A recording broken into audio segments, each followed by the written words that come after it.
जामनेर तालुक्यातील शेंदुर्णी येथे सीतामाताच्या 12 गाड्या ओढण्याची 50 वर्षाची परंपरा कायम। ही बातमी आहे शेंदुर्णी प्रतिनिधी राहुल सपकाळे यांच्याकडून। शेंदुर्णी गावातील वाडी दरवाजा या भागात दिनांक 3 सप्टेंबर 2024 रोजी वार मंगळवार संध्याकाळी 5 वाजेच्या सुमारास 12 गाड्या ओढण्यात आल्या। सीतामातेच्या गेल्या 50 वर्षापासून श्रावण महिन्यातील शेवटच्या अमावस्येला म्हणजेच बैलपोळ्याच्या दुसऱ्या दिवशी 12 गाड्या ओढण्याचा कार्यक्रम आयोजित करण्यात येतो। भक्तांना वाजत गाजत 12 गाड्या जवळ आणले जाते।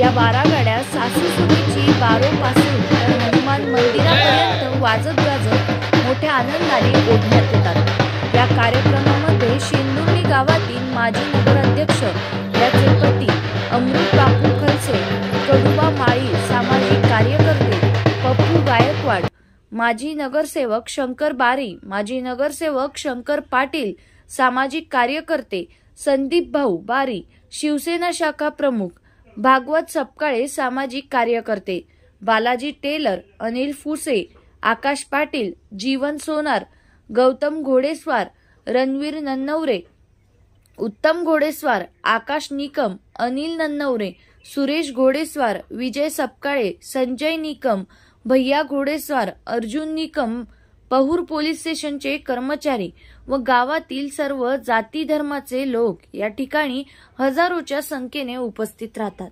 अशाच काही बातम्यांसाठी बघत रहा ज्ञानपंख 24 न्यूज।